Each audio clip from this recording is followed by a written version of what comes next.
Bueno, buenos días a todos y todas por estar hoy aquí. Tengo el placer y el honor, bueno, pues de inaugurar el quinto Congreso Internacional sobre la Unión Europea. Para algunas instituciones, por ejemplo la Complutense, para 5 años realmente no son nada. CDU es un centro que tiene 8 años de vida. Y por tanto, realmente este es nuestro acto decano. Es el acto pues, que llevamos realizando durante varios años, casi todos los años en los que hemos tenido de vida de CDU. Y para nosotros, bueno, pues es un auténtico honor, pero también es una obligación que nos autoimponemos. Y sobre todo nos autoimponemos, y se lo autoimpone el director del Congreso, que es el profesor Tomás Gutiérrez, a quien quiero agradecer bueno, pues todos los esfuerzos que realiza para que todos los años podamos realizar este acto. Este acto que verdaderamente es bastante difícil porque bueno, traemos a personalidades pues, que son muy influyentes y que consideramos que pueden aportar mucho en el discurso relacionado con el papel de la Unión Europea en este momento y en los futuros años.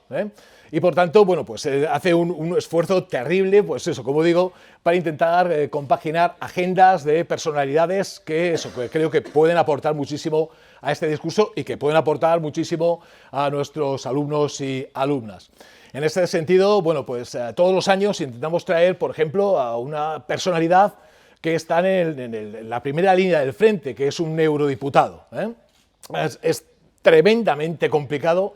Yo tengo que, bueno, pues que soportar al pobre Tomás los dolores de cabeza que le da el conseguir el cuadrar esa agenda. Y bueno, pues este año concretamente nos había aceptado y estaba encantada de venir Isabel Benjumea, eurodiputada española. Y bueno, pues en el último momento, ayer por la tarde, por problemas de agenda, nos dijo que le era imposible estar hoy aquí. Había aceptado participar y además online, no había ningún problema, pero bueno, en el último momento pues no ha podido ser. Como fue ayer por la tarde, no tuvimos tiempo de hacer un cambio mayor, ¿no? De hacer un cambio en esas 2 primeras horas que teníamos, en esa hora que teníamos antes de empezar el Congreso. Y por tanto, pues lo hemos tenido que retrasar, ¿de acuerdo? En cualquier caso, evidentemente a Isabel Benjumea pues le damos el agradecimiento más sincero de CDU por esa actitud de querer participar hoy en este congreso. Pero bueno, vamos a seguir avanzando y vamos a centrarnos en lo que tenemos hoy aquí, ¿vale? En primer lugar, como director general de CDU, bueno, pues me toca el orgullo y el placer y el honor de agradecer a los colaboradores que siempre tenemos y que llevan además varios años participando con nosotros y que siempre que les llamamos, bueno, pues siempre están ahí dispuestos a echarnos una mano, ¿no? Concretamente el Consejo Federal del Movimiento Europeo, o UIPAN, muchísimas gracias siempre por vuestra colaboración. La formación Fundación y Futuro, que es una institución que es hermana de CDU, y el Consejo de la Juventud de España, que por la tarde tendrá una mesa y participará esta tarde, ¿no? Por la mañana, bueno, pues dejadme que os comente un poquito el calendario que tenemos, aunque posteriormente, por supuesto, Tomás estará más metido en todo esto. Por la mañana tenemos una mesa que vamos a tratar los desafíos y perspectivas actuales de la Unión Europea, donde van a participar, bueno, pues como moderador, Xavier Vidal Fox. Muchas gracias, la verdad es que bueno, es un lujo de moderador, la verdad es que él podría dar toda la mesa sin ningún tipo de problema. También tenemos a Jan Pomés, que es senador y alcalde de una localidad de Cervera, allí en Cataluña, y que bueno... muchísimas gracias también por hacer ese esfuerzo de venir aquí. Bueno, yo sé que todas las semanas tienes que venir a Madrid, pero por hacernos ese pequeño hueco en tu agenda, ¿no? También tenemos a Paula García Andrade, profesora de la Universidad Autónoma de Madrid y especialista en todo lo que es el área de la Unión Europea. Y, por supuesto, Francisco Aldecoa, Pachi Aldecoa, catedrático de la Universidad Complutense de Madrid, que, bueno, pues muchísimas gracias. Sabemos que siempre podemos contar contigo y, bueno, estamos absolutamente encantados. Luego, por la tarde, también participará el jefe adjunto de la Oficina del Parlamento Europeo de España, Jürgen Vogel, y además una mesa que para nosotros yo creo que es fundamental y que siempre la hacemos todos los años, que es un debate entre jóvenes. Ahí van a participar el Consejo de la Juventud, el Instituto de la Juventud, la Red de Estudiantes de Erasmus y por supuesto también participará un estudiante de CDU del grado de Derecho, que bueno, pues pondrá también voz a los jóvenes de CDU, ¿no? Y mañana tendremos ya el turno de las universidades, ¿no? Donde van a participar la Universidad La Sarsky University de Polonia, la Universidad Complutense de Madrid, la Universidad Católica de Portugal, la Universidad de La Rioja, la Universidad Isabel I de Burgos, la Universidad de Nebrija, la Universidad Atlántico de Colombia y la Corporación Politécnico de la Costa Atlántica, también de Colombia, ¿eh? Además, profesores de CEU, por supuesto, ¿no? No quisiera terminar este acto sin agradecer la presencia de los alumnos y de las alumnas de CEDEU, y no solamente agradecer, sino también pedir una pequeña disculpa, ¿eh? Ya sabéis que este cuatrimestre hemos tenido bastantes actos, bastantes eventos, ¿eh? Como decía antes, nuestro evento principal, nuestro evento que es bueno, pues, la joya de la corona, es el Congreso de la Unión Europea. Pero nosotros, como sabéis, bueno, pues siempre intentamos pues, hacer masterclass, jornadas, salidas, talleres, etcétera, etcétera. Y bueno, algunas veces siempre intentamos que todos los grupos tengan un evento de estos cada uno, ¿no? Bueno, algunas veces se nos va de las manos, ¿no?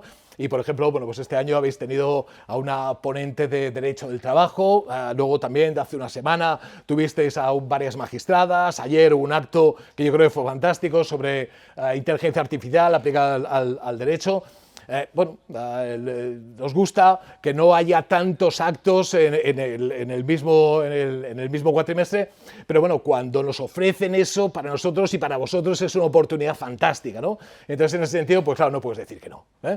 Así que, en ese sentido, bueno, pues agradeceros, en cualquier caso, ayer estuve comiendo con la decana de la Facultad de Derecho de la Universidad Rey Juan Carlos, a la cual pertenecemos, y bueno, me transmitió, estaba fascinado con el comportamiento de nuestros alumnos, la madurez que tienen a la hora de preguntar, desde el asiento, después al acercarse a los ponentes, bueno, el silencio que había en la sala, ¿no? Y la expectativa que había, bueno, pues estaba encantada, ¿eh? Así que en ese sentido no me queda más que daros las gracias personalmente desde CEDEU.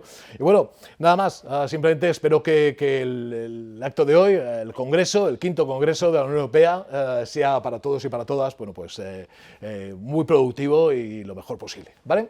Y por supuesto, antes de terminar, felicidades, Tomás, antes lo he dicho, felicidades por esta organización y por todos los dolores de cabeza que yo sé que te crea el llegar a organizarlo, ¿vale? Así que felicidades. Pido para Tomás un fuerte aplauso.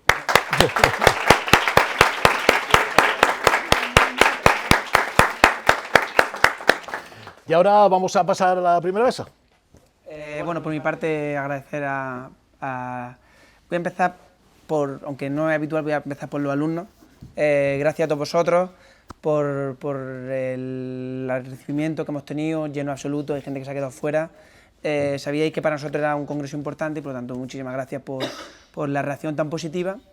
Y también al equipo de CEDEU que ha hecho posible este trabajo, y principalmente también a los 4 ponentes que nos acompañan ahora esta mañana. Tengo la suerte de compartir con ellos trabajo, también amistad, viajes, y de verdad que os agradezco mucho que hayáis podido estar aquí y compartáis con nuestros alumnos todo lo que yo sé que podéis aportar, y también esa venita europeísta que siempre es necesaria. Muchas gracias.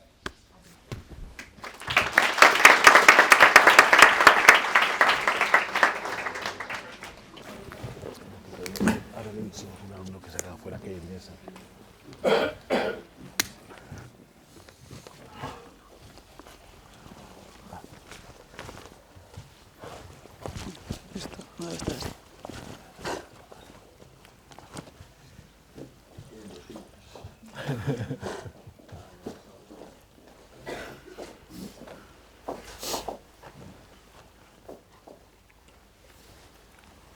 Bueno, estamos nosotros encantados de estar aquí, ¿eh? Y creo que en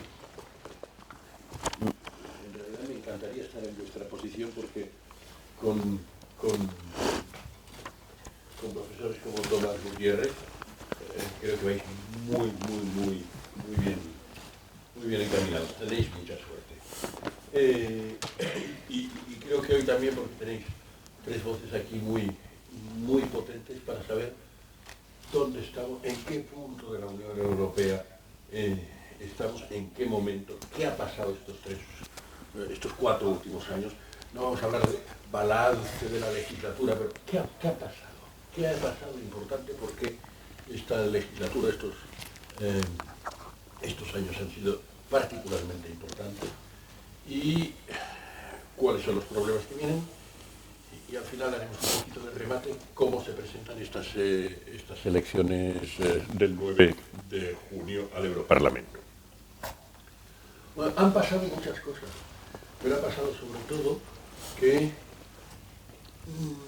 por primera vez de esta manera, porque todas las legislaturas han tenido un programa, ha habido un programa tan trabajado previamente, tan pactado por las fuerzas, digamos, que han sostenido toda esta legislatura y que se ha aplicado tan proactivamente, es decir, tan dinámicamente, al mismo tiempo en un entorno extraordinariamente difícil.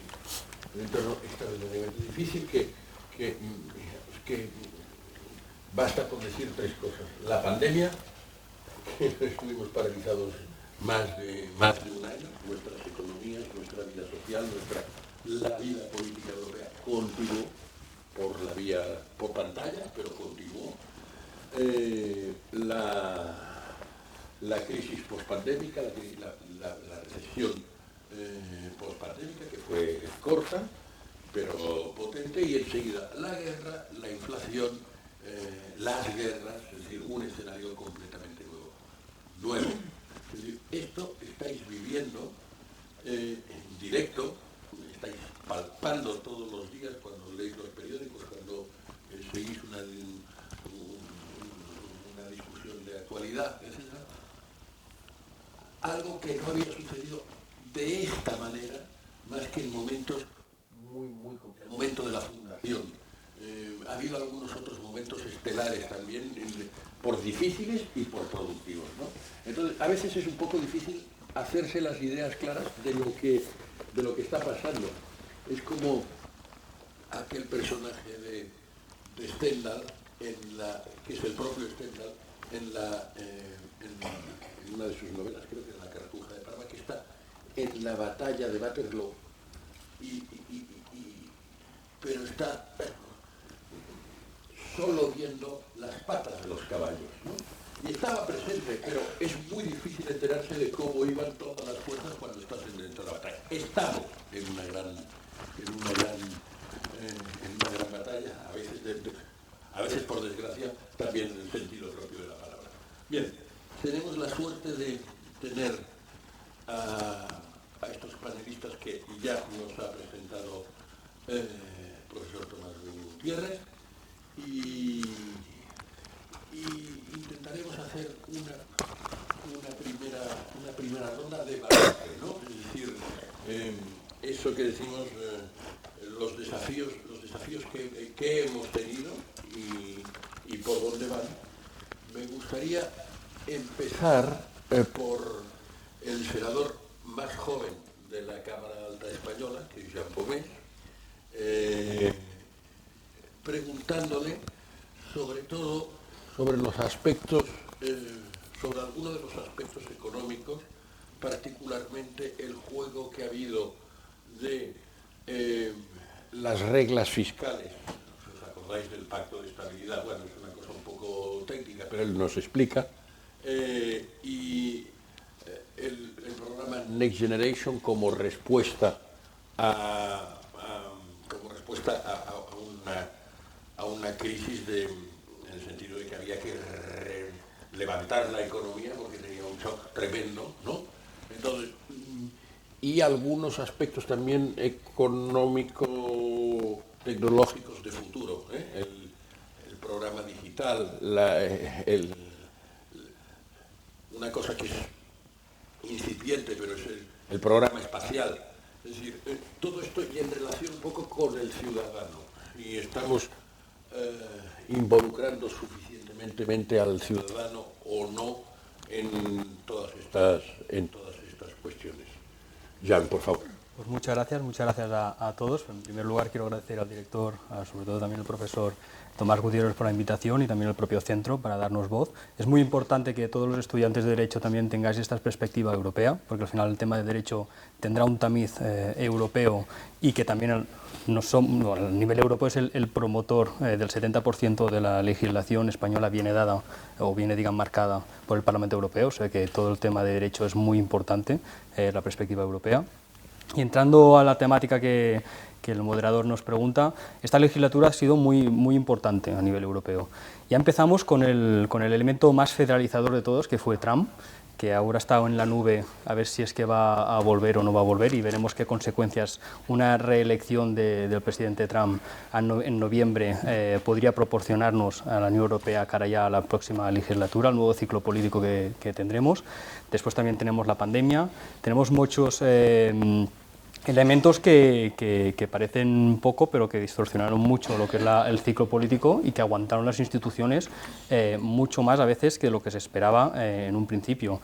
En marzo, cuando ya nos confinamos todos, creo que era el 13 o 16, la semana del 13 de marzo del 2020, si no me equivoco, por a los pocos días ya estaba reaccionando el Banco Central Europeo con un paquete muy importante, digamos, diciendo aquí estamos las instituciones. Luego ya cayó el Parlamento Europeo, la Comisión, con los Next Generation. O sea, las instituciones realmente se pusieron cartas al asunto, estuvieron al lado digamos, de todos los países, porque el tema de la pandemia, la dimensión que tenía, realmente no somos conscientes, yo creo aún hoy en día, de el problema que hubiera sido sin tener una Unión Europea firme. O sea, ya si, por ejemplo, en un propio país ya habían guerras internas entre los propios ayuntamientos a veces por conseguir mascarillas, por conseguir, bueno, vacunas no llegamos porque ya estaba la cosa, gracias a Dios, por la Comisión arreglada, pero por las simples mascarillas muchos ayuntamientos se encontraron de que el ayuntamiento del lado le estaba robando las mascarillas que estaba del contacto que tenían en la zona. Entonces, claro, digo, si a nivel, sin una Unión Europea que hubiera cogido el toro por los cuernos y hubiera empezado a decir, bueno, va, regulemos todos juntos y empezamos a repartir de una forma solidaria con todos, nos hubiéramos encontrado en un escenario catastrófico. En tema de las líneas más importantes, yo creo que en la próxima legislatura va a ser más o menos un poco lo que vienen ahora, porque el tema de cambio climático va a estar encima de la mesa seguramente. El tema de la autonomía estratégica, en temas de todo lo que, la dimensión que todo lo que genera la autonomía estratégica en temas también de defensa, mucho en tema de comercio, todo en sus dimensiones también va a estar encima de la mesa, más aún si el propio Trump vuelve a ganar las elecciones, y ya veremos a ver en noviembre qué es lo que va a pasar. También todo el tema todo el tema digital, sobre todo, porque el tema digital es un mercado que ahora se está empezando a evolucionar y está expandiendo de una barbaridad, con unos límites que aún no podemos medir. Todo el tema espacial, que está vinculado con el tema digital. Ahora mismo tenemos ya que la parte espacial se está trasladando a los conflictos más híbridos y a los conflictos más geoestratégicos y militares. O sea, ya estamos empezando a ver cómo Rusia está interviniendo algunas comunicaciones militares de Alemania, que decíamos, dos casos, 2 meses, creo que era que salía, se hizo público que Rusia tenía unas grabaciones de altos mandos militares sobre los misiles que tiene Alemania para implantarlos, o como su ejecución en Ucrania, qué problemáticas tenían, etcétera, etcétera. Claro, eso para Europa tenemos que también ser soberanos en temas de comunicaciones y que nadie pueda escucharnos, y tenemos en algunos sectores muy estratégicos y muy complicados. O sea, que el tema espacial también va a ser un tema, yo creo que crucial. Se están haciendo muchos pasos, pero va a tener aún más relevancia si es que aún cabe. Sobre todo por la parte también, no solo por la parte militar, que ya empezamos ahora a verla, sino también por la parte económica. Y por el tema económico. El tema económico para nosotros, yo también siendo alcalde, es muy importante. Tenemos las reglas fiscales aquí que están a punto de caernos encima y no sabemos aún cómo se van a traducir. O sea, sí que esperábamos que este año ya se aplicaran. Hubo un acuerdo en el marco del Consejo de que sí, que se empezaban a volver a aplicar, pero se congelaron en el sentido de, bueno, con la perspectiva... Jan, perdona. Recuerda en un trazo solo ¿De qué estamos hablando cuando hablamos de reglas fiscales? Para ponerlo muy simplificado, o sea, nosotros los ayuntamientos, cuando tenemos el presupuesto, lo cumplimos durante todo el año, y el año siguiente miramos qué nos ha sobrado del año anterior. Para ponernos un ratio, vemos si nos queda un remanente de a ver qué es lo que no hemos gastado. Pues este remanente, las reglas fiscales principalmente te vienen a decir, pues este remanente no lo puedes utilizar para lo que quieras, sino lo puedes utilizar para amortizar la deuda, amortizar todas las, por ejemplo, algunas cosas muy estratégicas, pues está muy protegido. Cuando la pandemia, eso lo levantaron, esta regla fiscal, la levantaron para que pudiéramos hacer lo que quisiéramos, entre comillas, para el bien de combatir la propia pandemia. Claro, ahora nos asustaron es porque venimos de una pandemia que ha distorsionado las arcas públicas de una dimensión muy grande. Entonces, claro, nos encontramos de que para tener más ingresos que los gastos, tenemos que tirar de remanente, o teníamos que tirar de remanente, algunos ayuntamientos. Ahora lo que son las reglas fiscales es que nos vuelven a imponer esta regla de que no podremos utilizar el remanente, pero sí que han conseguido, que aún no están, aún se están acabando si se cerraron, pero lo que cerraron era que individualmente cada país se negociara cuáles eran los matices de las reglas fiscales que tienen que tener, en los que nos vuelvan a decir, bueno, el remanente que nos va a quedar no lo podéis utilizar para gasto público corriente, sino que es solo para inversiones que produzcan más económicamente a un retorno clave, y también en temas de amortizaciones y otras cosas. Pero claro, los ayuntamientos es algo complicado y es algo técnico, pero para los ayuntamientos eso es como que nos cierran el grifo y que no tenemos que disponer mucho dinero, ya que el tema de financiación municipal y es algo que es muy discutido, pero que no está al día, se tiene que actualizar, porque nos falta mucha capacidad, hemos asumido muchas competencias que no tenemos, pero luego es una carrera que no voy a tampoco desarrollar porque estamos hablando. Pero eso, senador, es importante para los ayuntamientos y para todos los niveles de gobernanza, para los gobiernos que pueden gastar más o menos. ¿Qué diferencia encontrarías entre cómo se afrontó la crisis económica que vino con la pandemia, digamos, y entonces abrir las compuertas del gasto, etcétera, etcétera, con la crisis económica de 2008-2011, aquella de Lehman Brothers, de la crisis bancaria que dejó, por ejemplo, a varios países como en el caso de Grecia, prácticamente en fin, al borde del colapso, sin poder pagar a los acreedores, a punto de ser expulsada del euro. ¿Qué se ha hecho mejor y peor que en aquella ocasión? En pocas palabras, que ahora se ha pensado muy bien las consecuencias a nivel social que pueden tener estas medidas. O sea, antes en su momento se tomaron unas medidas muy drásticas de cortar por lo sano, y allí se quedó todo, tenías que adaptarte sí o sí. Ahora lo que haces, bueno, dices, tenemos que ser conscientes de la situación, vamos a medir cómo vamos a solucionarlo, vamos a poner algunas restricciones, pero mirando que las consecuencias sociales que hay detrás se puedan ser la repercusión negativa sea la menor posible, y que se pueda utilizar para al revés, para tener un mayor crecimiento y unas inversiones que favorezcan el crecimiento social del bienestar social. Perfecto. Muchas gracias, senador, por esta primera ojeada. Yo querría darle la palabra a la profesora Andrade para que nos ilustre sobre un aspecto muy específico que ha tenido un gran crecimiento en estos últimos años, que ha sido la política exterior común y también la política común de seguridad y defensa, que es, digamos, la parte más instrumental de esa política exterior.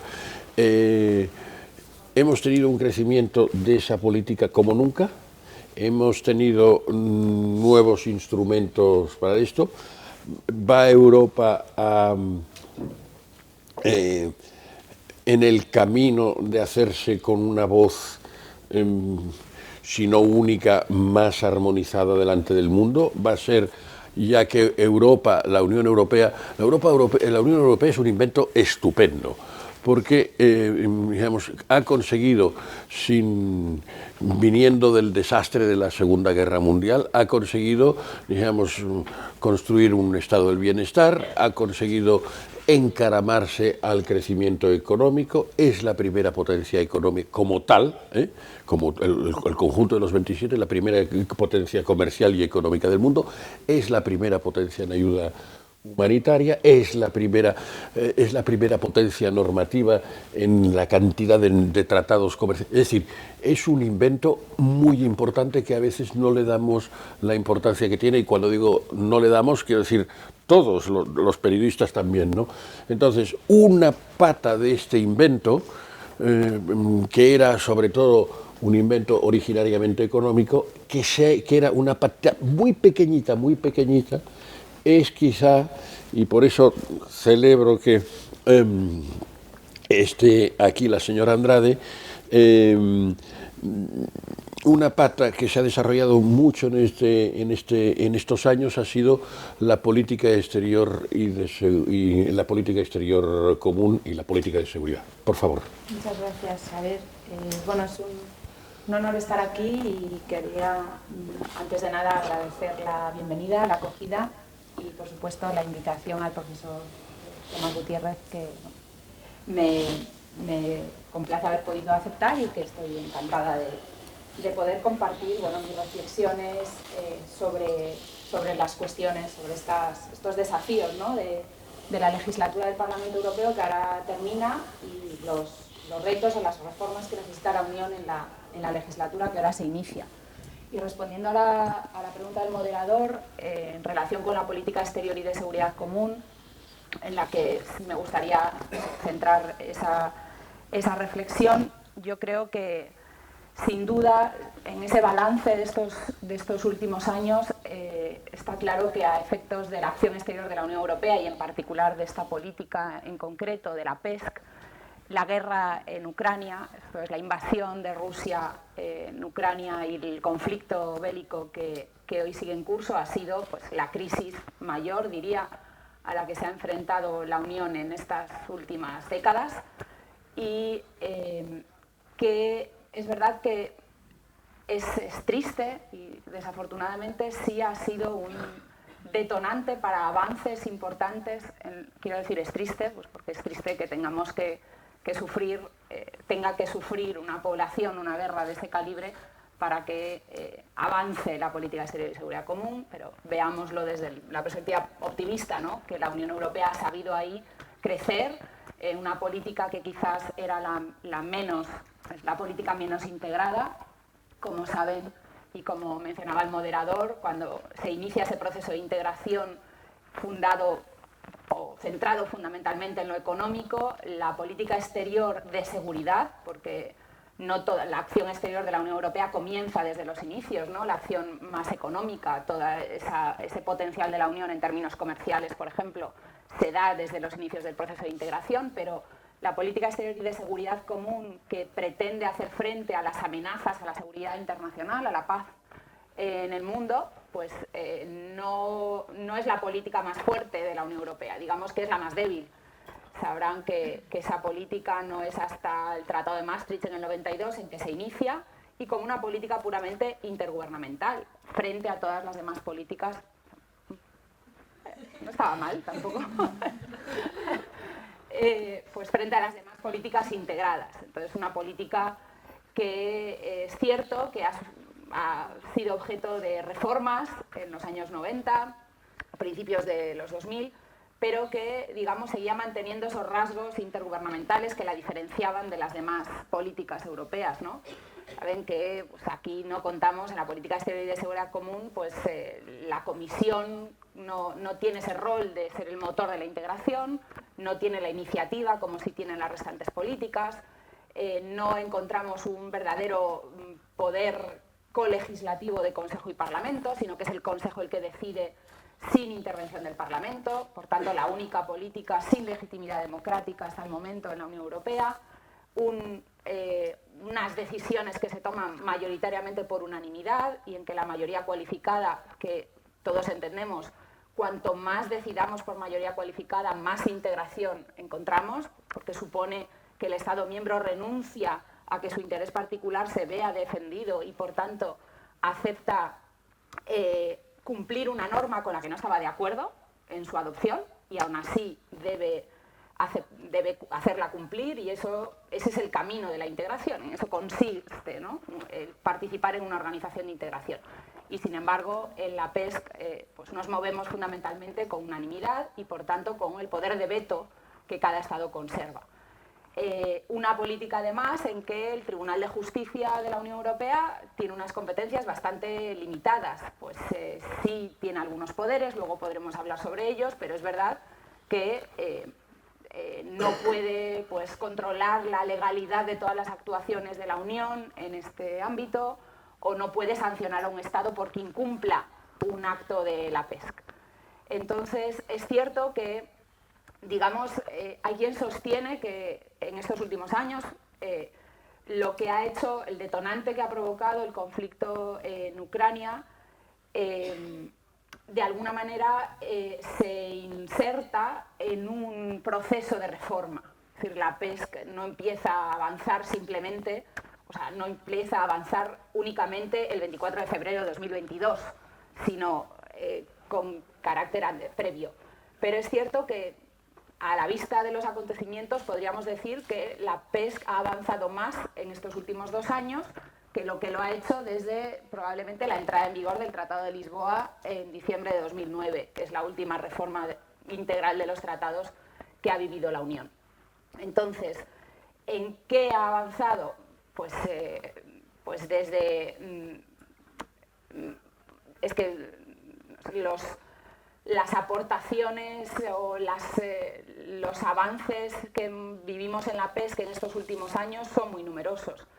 Hablamos de la creación, aunque fue previa a la invasión de Ucrania, la creación del Fondo Europeo para la Paz, y cómo permite apoyar a la compra de armamento letal y la provisión de ese armamento a un país tercero como es Ucrania, el acuerdo de los Estados miembros para la compra y la provisión de ese armamento, que se haya incluso recurrido a la política industrial, aunque no es mi campo, y tenemos aquí que sabe mucho más de estas cuestiones de financiación, pero como algo yo creo que impensable, ¿no? Que los Estados miembros acordaran realizar esas ayudas, esa asistencia a un país tercero o misión de asistencia militar a Ucrania para la formación y el entrenamiento de fuerzas y la participación en esa asistencia. Yo, por mi trabajo, en lo que me he centrado mucho, y creo que también es una prueba de ese avance, es en las medidas restrictivas. Saben que si hay algo que la Unión ha aportado en estos años desde la invasión rusa, es, pues llevamos ya 13, si no me equivoco, paquetes de sanciones adoptadas contra Rusia, que en la Unión Europea denominamos medidas restrictivas y que vienen a ser las sanciones del derecho internacional que buscan que otro Estado pues cambie su conducta y deje de cometer lo que podemos considerar un ilícito internacional. Pues esas medidas restrictivas nos han mostrado la necesidad de avance, los avances y la necesidad de más avance, digamos. Por un lado, pues yo me centraría en la toma de decisiones.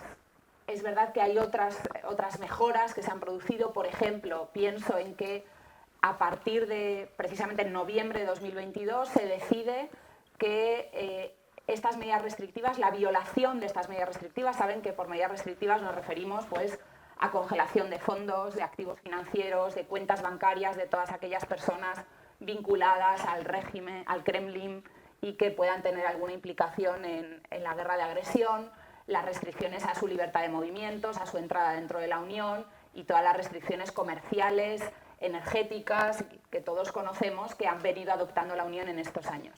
Pues bien, esas medidas restrictivas, a partir de noviembre de 2022, para la Unión Europea se han convertido en delito. La vulneración de esas medidas restrictivas será un delito. Eso es contar con un mecanismo nuevo de sanción. A partir de ahora, pues, según se ha modificado implícitamente el tratado para que la vulneración de unas medidas restrictivas pueda ser delito en los distintos Estados miembros y que aquel que las incumpla y, por tanto, no cierre la cuenta bancaria de este oligarca en su entidad bancaria, pues entonces se le considere responsable de un delito en la Unión Europea. Y ahora mismo está en curso, se está discutiendo una propuesta de la Comisión para armonizar a través de una directiva esas sanciones, ese delito y esas sanciones penales en los distintos Estados miembros. Pues eso claramente es un avance que procede de Rusia. Avances también en el control judicial por parte del Tribunal de Justicia. Se puede imaginar que la agresión rusa de Ucrania ha generado una cantidad importantísima de litigios ante el Tribunal de Justicia de la Unión Europea, muchas veces provocados pues, por esas personas afectadas por las restricciones, por las medidas restrictivas, que han querido atacar esas medidas porque las consideran ilegales o que no está justificado en su caso o que les producen unos daños. Pues en ese ámbito también el Tratado de la Unión Europea solo permite al Tribunal un control de legalidad estricto de esas medidas restrictivas a través de unos recursos específicos, en particular un recurso de anulación, y sin embargo el Tribunal de Justicia, extendiendo o ampliando la interpretación de los tratados, ha dicho, bueno, además de un recurso de anulación, voy a poder conocer de los recursos de daños, porque esto genera una responsabilidad y voy a poder controlarlo, o voy a poder conocer de cuestiones prejudiciales de validez, que es otro de los mecanismos más importantes con que cuenta el Tribunal de Justicia. Todo esto para decir, no olvidemos qué tipo de organización somos. Una Unión Europea que puede hacerse lo más poderosa y fuerte posible para luchar contra un Estado que está incumpliendo la legalidad internacional, pero una Unión en la que a la vez el Estado de Derecho no puede verse modificado. Y entonces tenemos que seguir acompañando todas esas medidas restrictivas de garantías para los individuos, de garantías que aseguren los derechos individuales de las personas. Esa es nuestra seña de identidad, al fin y al cabo. Perdona, Paula, es que esto que estás diciendo es muy importante. Dense cuenta de lo que está diciendo. Está diciendo que esto que es como un cesto de cerezas, que agarras una cereza, y entonces la cereza es cómo me enfrento yo a la invasión de Ucrania, y una tras otra vienen desencadenándose todas las otras cerezas. Te vas llevando, digamos, vas engordando el cesto, digamos, común de unas políticas que eran nacionales antes. Y esto es básico para que entendamos, digamos, eso que los juristas llamáis la vis expansiva del derecho comunitario, cómo el tribunal amplía sus competencias por la vía de la jurisprudencia. Es una cosa muy anglosajona. Esto es muy curioso porque es continental y anglosajona al mismo tiempo. Es desde el punto de vista de la construcción de una federación europea, es de lo más importante. Y por tanto, yo querría que ese tema, Paula se lo tiene perfectamente dominado, que concluyeses un poco con la última cereza importante que arrastra otras, es la de la toma de decisiones, ¿no? Es decir, si tú tienes un mecanismo de tomar decisiones más ágil y más fluido, vas tomando decisiones, vas construyendo políticas. Y entonces es la palanca de cómo cogemos las cerezas ante cada problema concreto. ¿Cómo ha modificado la Unión la toma de decisiones en política exterior? Un momento que es la más difícil que hay, porque al final hacer un mercado o hacer una moneda o en fin, hacer un banco central son cosas muy difíciles que ha costado muchísimo, son administraciones que cada una iba por su cuenta. Pero en esto estamos hablando de cosas que van más allá del dinero. Estamos hablando de entrar en operaciones en las que se vive y se muere, ¿eh? Es decir, que son muy importantes. Por favor, Paula. Sí, muchas gracias, porque sí me parece esencial esa cuestión. En cuanto a la toma de decisiones, también el método de votación. Como saben, en las políticas de la Unión Europea, que no son PES, el método tradicional, el método ordinario de toma de decisiones implica a las dos instituciones legislativas, el Consejo y el Parlamento, que generalmente adoptan sus actos por un procedimiento que llamamos legislativo ordinario, en el que tienen el mismo peso las dos, o por un procedimiento legislativo especial, pero que sigue siendo legislativo, en que interviene una como principal y la otra como subsidiaria, pero siempre actos que conjuntamente adoptan Parlamento y Consejo. Y en los que, como decíamos antes, pues la regla general suele ser la mayoría cualificada dentro del Consejo, en que bueno, pues hay estados que no están de acuerdo, pero tienen que verse vinculados por la decisión final adoptada por la mayoría. En la PES, sin embargo, en esta política de seguridad, las reglas son diferentes y es el Consejo el que suele adoptar las decisiones, el que tiene el poder decisorio principal y único, porque el Parlamento hasta el momento no tiene intervención en la adopción de los actos de la PES, y el Consejo suele hacerlo por unanimidad en casi todos los ámbitos. El artículo 31 del Tratado de la Unión Europea nos dice que las decisiones en el ámbito de la PES, el Consejo las adopta por unanimidad. Y que solo hay algunas excepciones muy concretas cuando se vayan a desarrollar, bueno, es algo muy técnico, el desarrollo de estrategias comunes o la aplicación de otras decisiones previas o el nombramiento de representantes especiales de la Unión. En esos casos cabe la mayoría cualificada, pero no nos han ayudado, digamos, en la crisis en Ucrania, porque no era eso de lo que se trataba. Para adoptar estos 13 paquetes de sanciones, de medidas restrictivas, el Consejo ha necesitado la unanimidad. ¿Qué pasa con la unanimidad? Es verdad que las abstenciones en la unanimidad no cuentan. Quiero decir, cabe una abstención simple que permite que un Estado diga yo no voto, no participo en la votación y no pasa nada, no impido la adopción de la decisión por unanimidad. Pero si un Estado vota que no, eso es un derecho de veto, evidentemente, y la decisión no se adopta.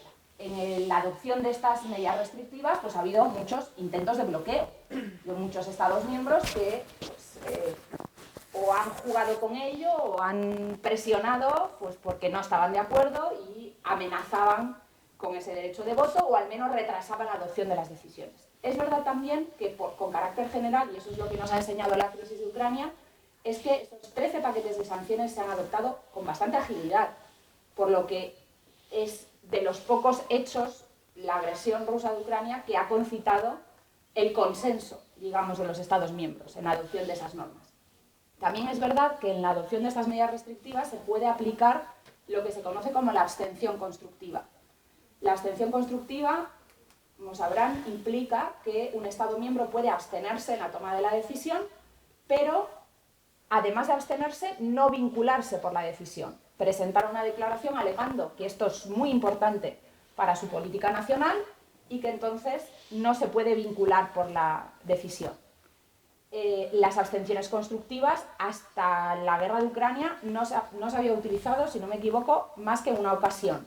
Chipre la había utilizado en 2008 para no participar en la misión EULEX Kosovo, de formación de las fuerzas de seguridad, las fuerzas judiciales, el Poder Judicial, creo, de Kosovo. ¿Y cuándo se vuelve a utilizar? Pues precisamente a propósito de la crisis ucraniana. La decisión que antes mencionábamos, una decisión de 2022 de medidas de asistencia a Ucrania en forma de provisión de armas letales, Austria, Irlanda y Malta se abstienen, una abstención constructiva que implica que, pues por su carácter también de estados neutrales, pues no participan en esa decisión. O Hungría, que también ha utilizado la abstención constructiva en más de una ocasión, por ejemplo, para esa misión militar de asistencia a Ucrania, que no participa, no se ha visto vinculado. ¿Qué pasa? Dirán, bueno, pues, ¿qué efectos tiene? Pues una abstención constructiva. En estos casos podríamos decir, bueno, es una pena que no hayan sido todos los Estados miembros los que hayan participado en esas medidas, pero la misión militar en Ucrania se ha desplegado y la provisión de armamento a Ucrania se ha producido. Lo que pasa es que esos Estados no han participado. Hasta ahí no es tan problemático. ¿Qué ocurre? Si un Estado utilizase esa abstención constructiva en una medida restrictiva, en estas sanciones que se imponen a Rusia, eso sí sería problemático. Imagínense que de los 27 Estados miembros, uno emplea la abstención constructiva para unas restricciones aplicables a pues, la congelación de cuentas bancarias de determinadas personas. Si ese Estado, si fuéramos nosotros, y el Estado miembro no se vincula por la abstención constructiva, eso significa que la sanción no es de aplicación uniforme, la sanción no es efectiva, porque esas personas sancionadas no podrían abrir cuentas bancarias en ningún Estado miembro, pero en España sí. Entonces, la medida restrictiva, la sanción, y en cuanto por restricción de libre circulación, todos sabemos que no tenemos controles en las fronteras internas. Pues en cuanto haya un Estado que no aplique la restricción de libertad de movimientos, esas personas sancionadas entran en el territorio de un Estado miembro y luego ya circulan de facto por toda la Unión. Ya no son eficaces las medidas restrictivas. Por eso la abstención constructiva no se ha llegado a emplear. Bélgica, en una ocasión, en el 8º paquete de sanciones, sí planteó una abstención, pero al final hizo que fuera simple. ¿Por qué? Porque sabía que si era constructiva y por tanto se desvinculaba, las medidas restrictivas no tendrían efecto. Aparte de que, bueno, esto está bien técnico, pero todos los actos de la PESC por los que se imponen sanciones van acompañados de un reglamento que trata de su aplicación uniforme en el resto de la Unión y que se basa ahí en el TFUE. Entonces ahí ya, eso lo podemos hablar después si les interesa, la conexión de la abstención constructiva de un acto sobre el otro ya perdería sentido. ¿Qué provoca esto? Que pues, podríamos hablar luego si hablamos del futuro, ¿no? Pues que tengamos que reconsiderar la toma de decisiones en la PESC, que es uno de los, creo que de los retos pendientes, que tengamos que reconsiderar cuál es verdaderamente la mejor manera de tomar decisiones en la PESC y si deberíamos dejar a un lado esa unanimidad que, bueno, que nos ha permitido, pues algunos dirán, bueno, nos ha permitido adoptar 13 paquetes de sanciones en 2 años y imponer esas restricciones a Rusia, que igual tienen, ¿no? Tienen virtualidad, pero con un coste político también, y a lo mejor no queremos ser más fuertes, no queremos ser más ágiles, no vamos a avanzar en el proceso de integración, pues creo que eso sería, lo podemos desarrollar luego, pues un punto importante, el cambiar esa unanimidad. Muchas gracias, profesor Andrade, como siempre, poniendo el dedo en la llaga, ¿no? El dedo en la llaga es el dedo en la soberanía. Es decir, cómo el dedo son las instituciones, la población y los gobiernos europeos, diciendo, la llaga es que solo con las soberanías nacionales, o sobre todo con, digamos, los impedimentos y los obstáculos de las soberanías nacionales, que quiere decir que cada uno va por su cuenta, no hacemos nada conjuntamente. Si estamos en un barco común, tienen que haber todos los remeros remando en la misma dirección. Y creo que has puesto de forma maravillosa le has brindado al profesor Aldecoa, digamos, el punto de partida para una reflexión que me gustaría un poco general, aunque luego él dice siempre lo que quiere, como corresponde al presidente del Consejo Federal del Movimiento Europeo, ¿no? Pero hay un hilo conductor entre todas las políticas y todo el programa que hemos tenido estos años. Es decir, la agenda verde, la agenda digital, la política sanitaria que estaba mencionada en 2 articulitos del tratado en una esquina, por iniciativa de España, por cierto. La energía, acuérdense de la energía, ahora porque ahora la energía es barata, funciona y todo el mundo tiene, menos los ucranianos que no están en la Unión, pobres, y además los bombardean, ¿no? La política contra la inflación. Hay un hilo conductor entre todas estas cuestiones en el sentido de que hayan dado lugar a eso que en la cuestión de la política exterior y de seguridad común nos decía la señora Andrade. Hay un salto federal en la Unión Europea, producido por la guerra, pero por la necesidad de enfrentarse a la pandemia, siempre para afrontar las crisis, porque tampoco queremos un gobierno para ir a merendar, ¿no? Queremos los gobiernos, los gobiernos europeos y el gobierno de las instituciones europeas para afrontar las crisis, ¿no? Entonces, ahí hay un hilo conductor. ¿Ese hilo conductor ha sido suficiente para dar respuestas a todas estas cuestiones? Estamos en pleno proceso, hay que dar un salto más. ¿Sí? ¿Cómo ligamos esta mayonesa, esta batalla de Waterloo en el que vemos todos los caballos avanzando a veces en direcciones que no entendemos, tiene un sentido final? Pues muchas gracias por la pregunta. Iba a decir que me lo has puesto a huevo. Es un lenguaje inadecuado, pero veo tanta gente joven que es como suelen hablar ellos. Y todos se pegan. Y quiero agradecer al centro, al director, a Tomás, y que estamos pues muy buenos amigos aquí en el Fauna, allá. Hemos tenido una relación profunda desde hace muchos años. Me estoy acordando que hemos estado en los cursos de verano de Santander, que debíais de venir. Nos hemos bañado juntos, muchos de los que estamos aquí en la playa. Y uno se aprende a veces de forma informal. Me atrevo a decir todo esto porque el hilo que me pregunta es clarísimo. El por qué ha sido posible que durante esta 9ª legislatura se haya podido avanzar tanto. Y frente a los temas que las he señalado, pero que especialmente ya han salido, que es la pandemia, que es la salida del Reino Unido. Hemos salido fortalecidos. Desde luego, la guerra, la agresión rusa a Ucrania. ¿Qué es el hilo que ha hecho posible esto? Pues yo me atrevería a decir, ahora que veo aquí tantos jóvenes, el voto de los jóvenes y la reducción de la abstención, que en las elecciones del 19 cambió completamente, subió más del 8%.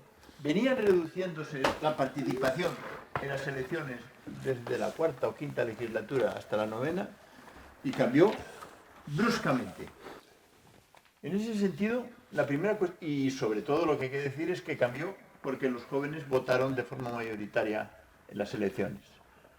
¿Y por qué? No sé si vosotros habéis hecho Erasmus, pero se dicen que es especialmente porque han visto, desde luego las 4 que están aquí delante, sé que han hecho Erasmus. Y a los otros están a tiempo para hacerlo.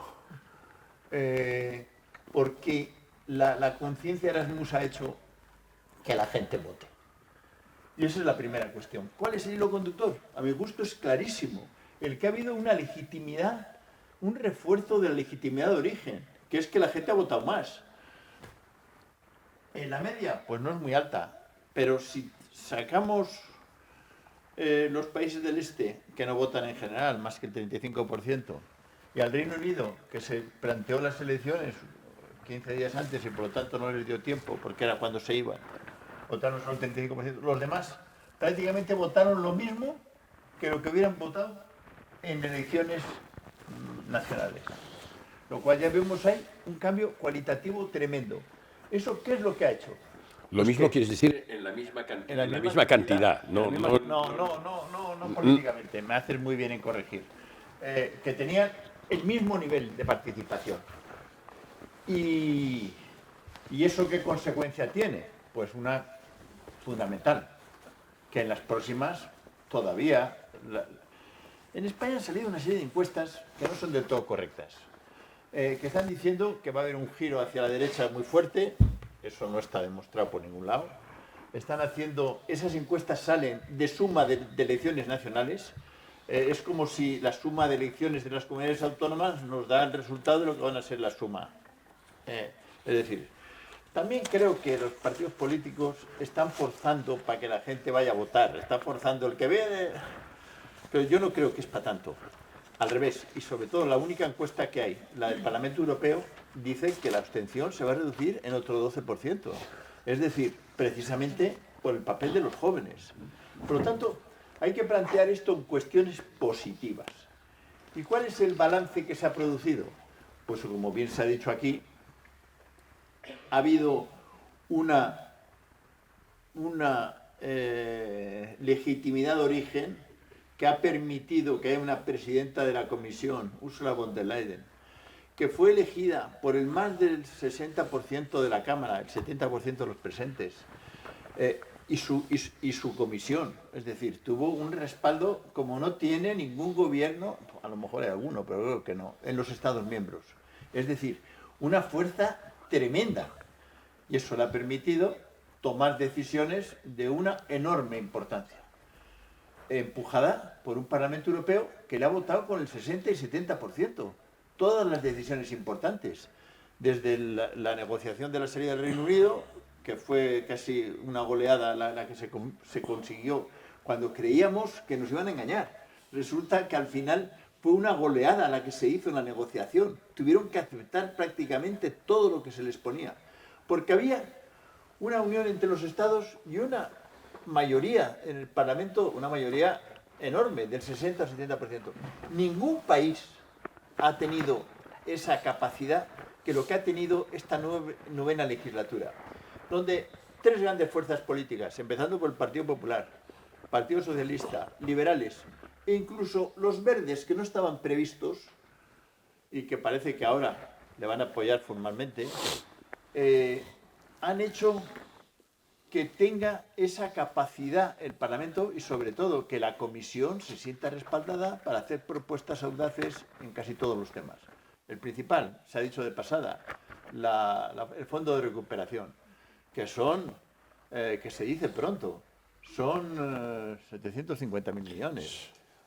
Ampliado y actualizado a 800.000 actualmente. Eso es, ha cambiado, ha aumentado. Pero se decidió entonces eso. Y a España le tocaban 160.000, que no está mal, de la cual es la mitad, un poco más, son a fondo perdido y las otras son a crédito, que todavía no se han utilizado. Pero esas son cifras claramente federales. Tú has empleado la palabra federal. Y hay un federalismo de facto, que quiere decir que se ha repartido ese dinero en función de las necesidades, no en función del PNB o del número de habitantes. A Italia le han dado 210.000 porque estaba mal. Nosotros no estábamos tan mal, nos han dado poco menos, pero nos han dado una buena cifra. Es decir, en función de las necesidades. Eso es claramente federalismo. Ya que estamos en jóvenes, lo que hay que ver es eso cómo se devuelve y quién lo van a devolver. Pues vosotros, porque hasta el año 50 son los que vais a devolver. Aunque posiblemente tú me dirás que se creará un fondo, se creará una reserva europea, que se quedará un mecanismo. Se hará lo que pasó en Estados Unidos de América del Norte, que se convirtió en deuda perpetua, la deuda que tenían las 13 colonias. Esto de la deuda común siempre sucede cuando hay una guerra. Y como la guerra no se puede pagar, pues entonces dice, ya lo pagarán los jóvenes, que es lo que os dice el profesor, os amenaza el profesor Aldecoa. Hasta el 45. Pero, ¿qué pasó? Bueno, es que estuvo un siglo hasta que se amortizó la deuda, era prácticamente deuda perpetua, que se iba pagando los intereses cada año, pero nunca la parte del principal, ¿ok? Entonces, bueno, y es que lo que se ha hecho ahora efectivamente es eso para una sola cuestión. Entonces, en Estados Unidos, como salían ellos mismos de la guerra, digamos, tenían que unificar todas las deudas y entonces hicieron una deuda común, un tesoro común, un banco central. ¿Saben cuántos bancos centrales ha tenido Estados Unidos desde 1790 que se creó el primero?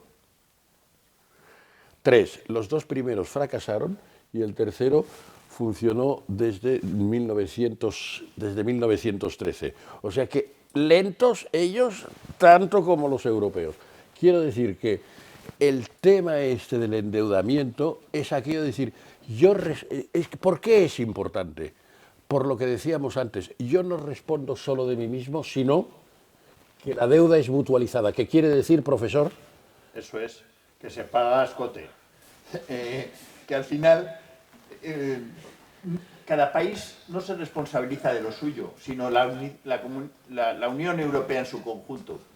Esto es algo que la señora Merkel siempre dijo, que esto es imposible. Mientras yo viva, esto no va a haber. Sin embargo, ella fue la primera, fue una iniciativa del Parlamento Europeo aprobada por la Comisión y ella respaldó hasta las 3 de la mañana del tercer día esa cuestión y encima pusieron más dinero que le que les correspondía. ¿Pero por qué? ¿Por qué una situación de emergencia? No es lo mismo si aquí cae una bomba ahora o hay una catástrofe que si estamos tranquilamente. Por lo tanto, hay que entender que una situación de emergencia pues fue una decisión muy positiva. Y gracias a eso hemos encarado con éxito en esta novena legislativa que nadie esperaba. Pero mi origen de la intervención es que gracias a que ha tenido una legitimidad de origen, a que la señora Merkel fue votada por un parlamento que estaba... Von der Leyen. Von der Leyen, perdón. Pero la señora von der Leyen, se acordarán que era la ministra de Defensa de la canciller Merkel. O sea que todo queda en familia. Y antes ministra de Familia, que pasó tuvo 7 hijos. Porque ya hay que contarlo todo. Sí, señor. Pero ahí no intervinimos. Ahí no intervinimos nosotros. Bueno, pues hemos tenido una legislatura mucho más positiva de la que nadie hubiera creído.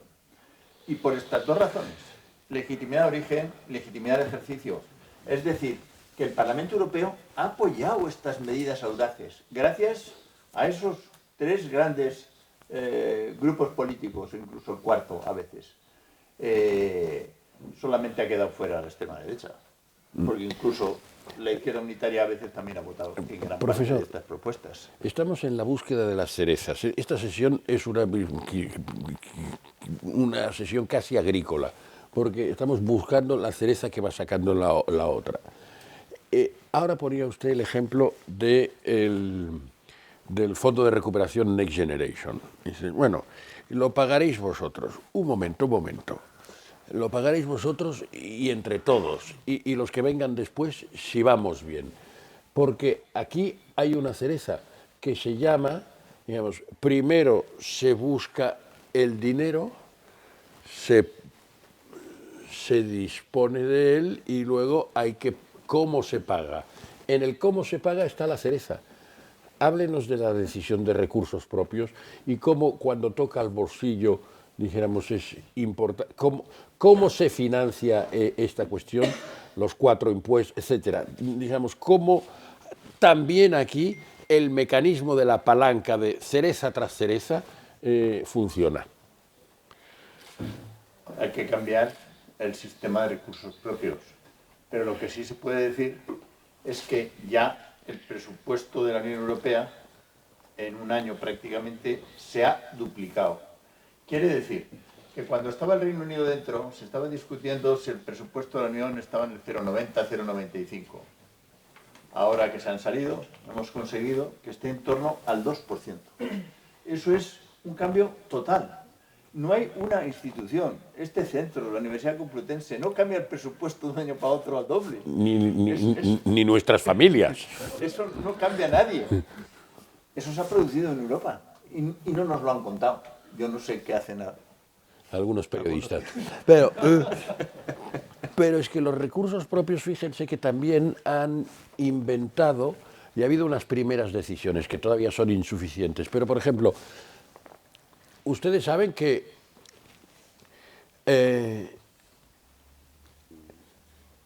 pagan más cuando van al súper por la botella de plástico de un solo uso de lo que pagaban anteriormente.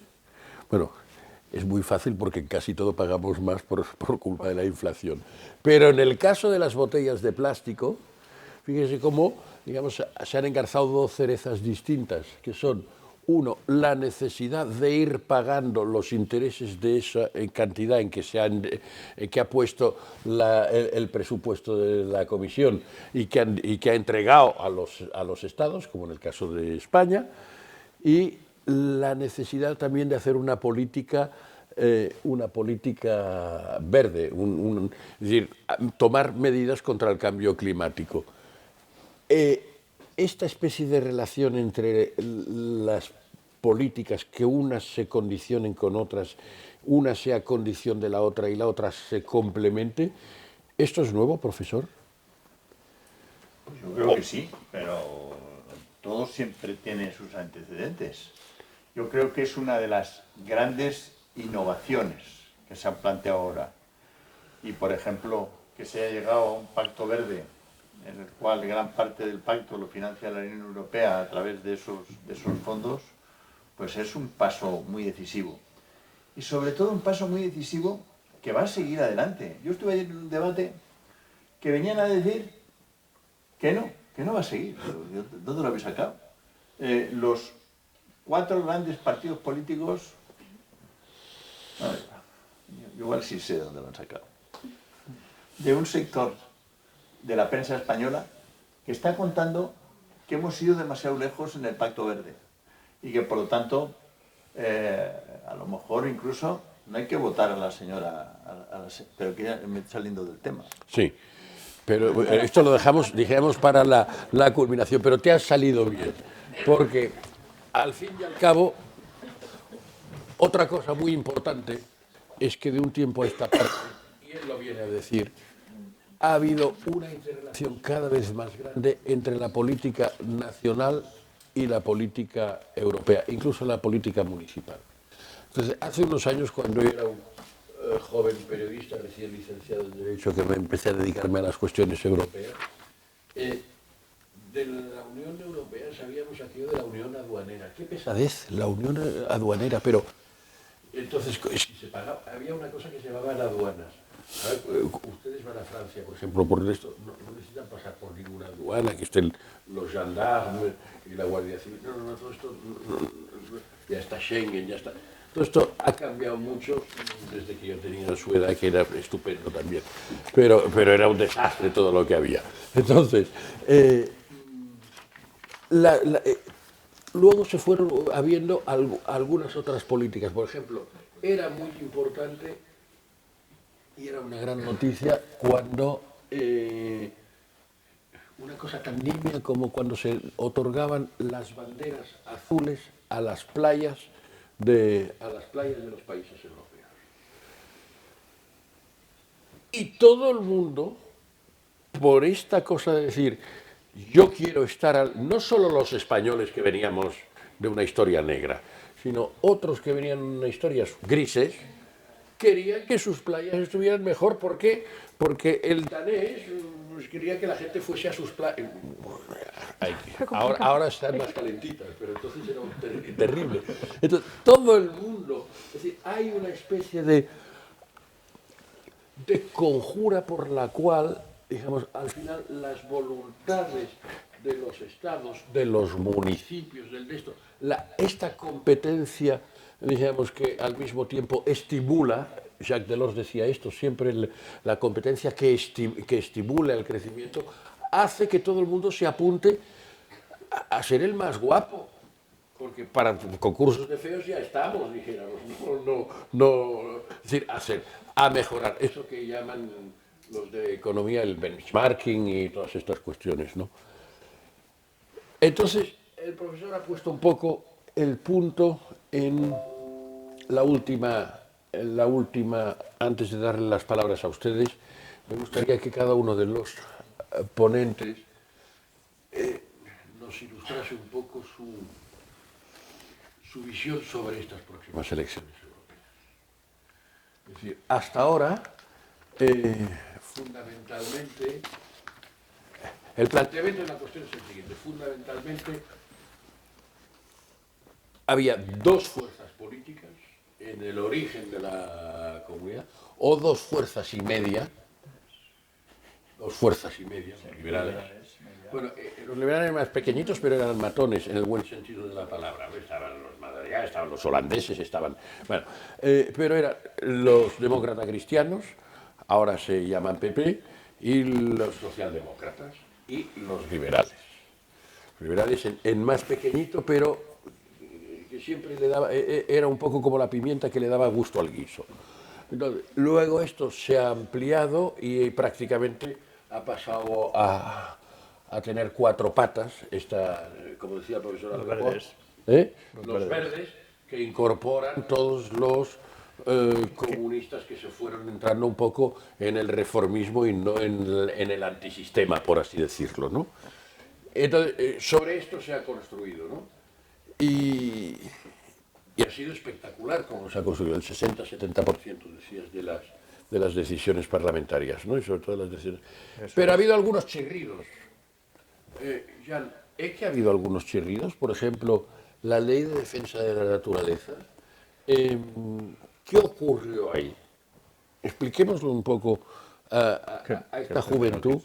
¿Qué ocurrió en este episodio que estuvo a punto de saltar por los aires? ¿Y cuál era la implicación? Vamos al caso muy concretito, como la cereza, la Ley de Defensa de la Naturaleza. ¿Qué ocurrió ahí y qué lecciones sacas de este episodio en el Parlamento? Yo concretamente de esta ley no la he seguido a fondo y no sabrías de engranar, digamos, todo lo que ha estado ahí. Sí que se ha convocado, ahora se ha aprobado hace muy poco, que es la restauración de la naturaleza. De la restauración de la naturaleza, el dicho de defensa, el que me había olvidado el nombre era yo, o sea que eres tú el que estás haciendo. O sea, que por fin la tenemos encima de la mesa, que es un cambio de paradigma dentro de la Unión Europea para restaurar todo lo que es el tema del... más implementar o dar más herramientas al Pacto Verde para que se pueda materializar. Y cuando has hecho antes referencia de que el Pacto Verde se había ido más allá por algunos periodistas o algunos sectores, yo creo que al revés, el Pacto Verde se ha quedado corto. O sea, nuestra generación es la que reclamamos que tiene que ir mucho más allá el Pacto Verde. Tenemos que crecer. Será uno de los temas principales ahora en las próximas elecciones. Será crucial todo el trabajo que se ha hecho hasta ahora, cómo lo afianzamos y cómo le impulsamos. O sea, esta legislatura también ha servido para crear unas bases muy buenas en muchas materias. Ahora lo que falta es el relanzamiento de todas estas materias a un nivel superior. Y esto, hay un clivaje aquí que se pone, que es el tema de la integración, que es un tema que yo creo que tendremos que empezar a hablar seriamente ya en esta nueva legislatura. Por eso también son muy cruciales estas elecciones, dependiendo de las fuerzas que salgan, porque tenemos a la espera, contando Armenia, 10 países fuera de la Unión que quieran entrar. Y entonces, claro, decimos, si quieren entrar, pasar de 27 a casi a 37 países, tenemos que hablar de todo lo que hemos hablado hasta ahora previamente, cómo lo ordenamos para que el tema de la unanimidad no esté, cómo podemos tomar más decisiones a nivel europeo sin que haya bloqueos, que haya las discusiones correspondientes, pero que haya un avance mayoritario. O sea, el problema es de que todas estas temáticas que hemos estado tratando ahora, el Pacto Verde, el tema digital, el tema de la defensa, que es una cosa crucial porque está al día, estamos en Ucrania, estamos en Gaza, estamos en muchos conflictos que pueden surgir también. ¿Cómo todo esto lo podemos asegurar, lo podemos afianzar? ¿Cómo podemos ser aún más fuertes y al mismo tiempo poder unir más gente a la familia y que pueda crecer? Y que eso también nos haga más fuertes en su bloque, en su conjunto, que es también el porqué, el objetivo de la Unión Europea es crear este espacio de paz, que seamos fuertes en el mundo. Eso es el núcleo duro de las elecciones. O sea, y además aquí es como... pasó en su momento, en el 2019, que el voto joven fue crucial para legitimar. Yo creo que ahora se tiene que continuar este trabajo y los jóvenes somos los que al final estamos construyendo la Unión Europea del futuro. O sea, ¿qué Europa queremos?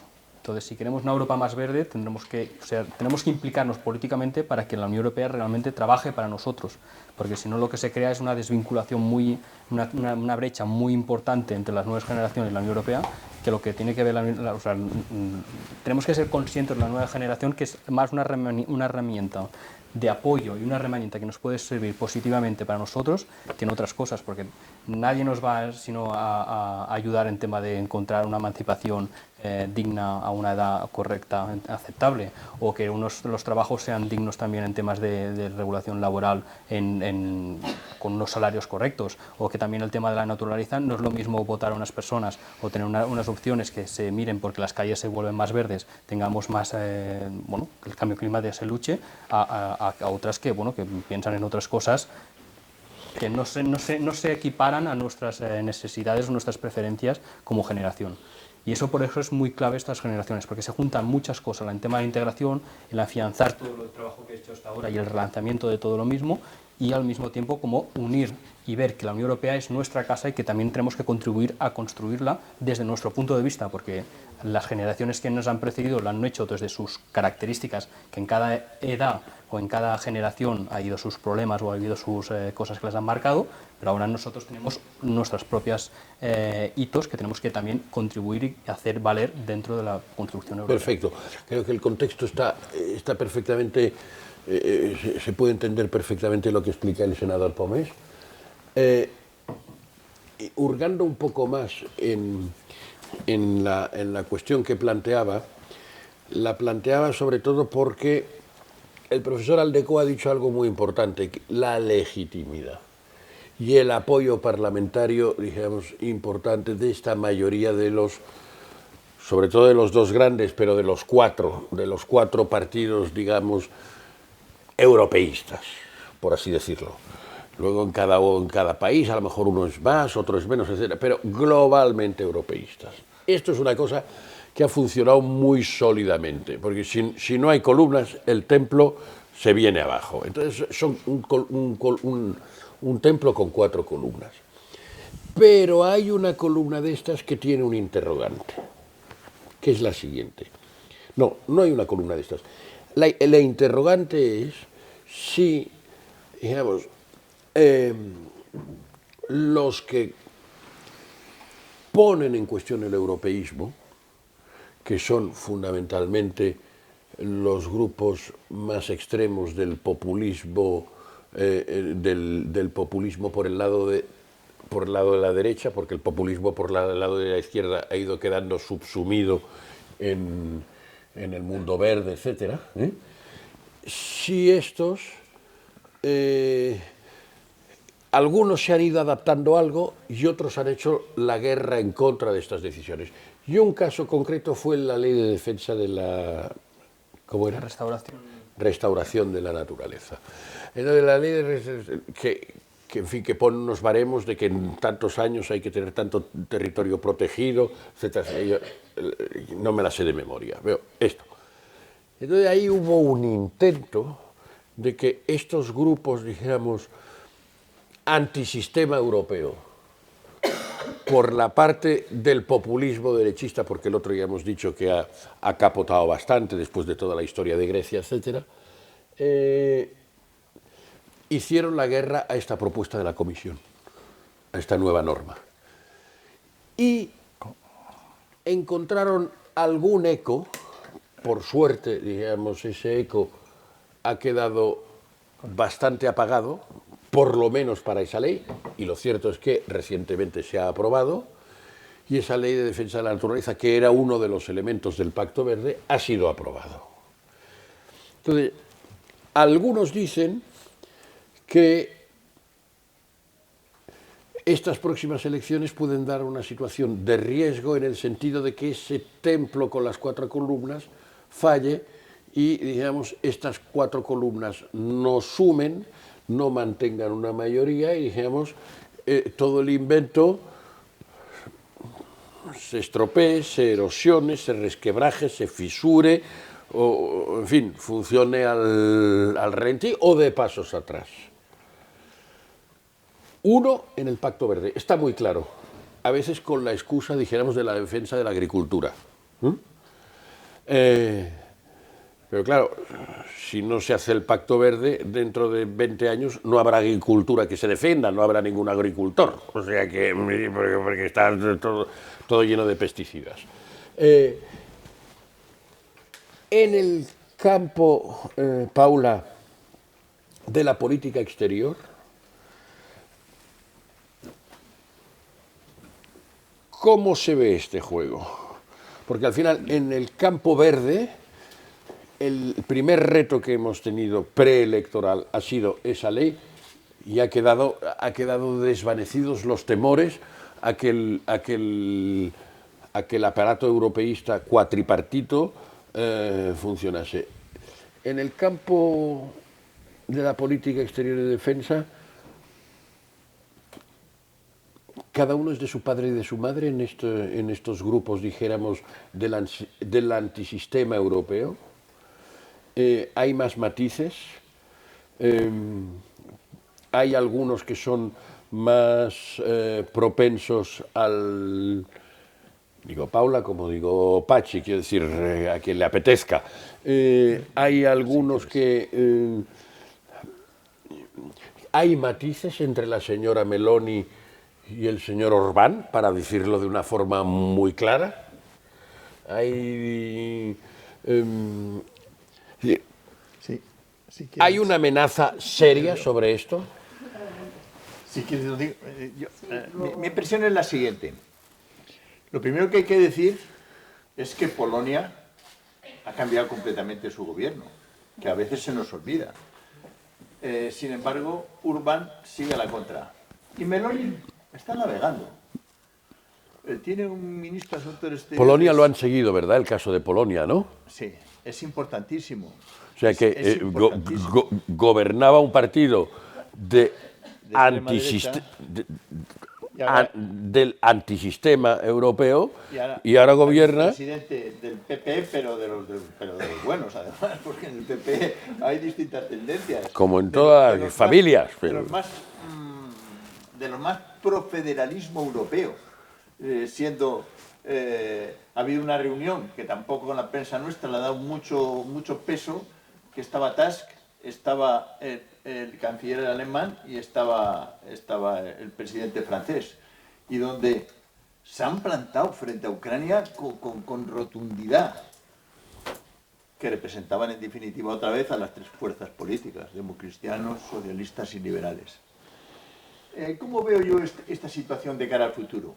Yo creo que la señora Merkel se ha presentado, la señora von der Leyen, es que ella Merkel nombró a esta y quitó a Weber, y ahí viene el lío que tienen los democristianos alemanes, porque era al principio el Spitzenkandidato era Weber, y además él está no ha pasado nada. No, es que oír a Weber y caerse todo esto ha sido todo lo mismo.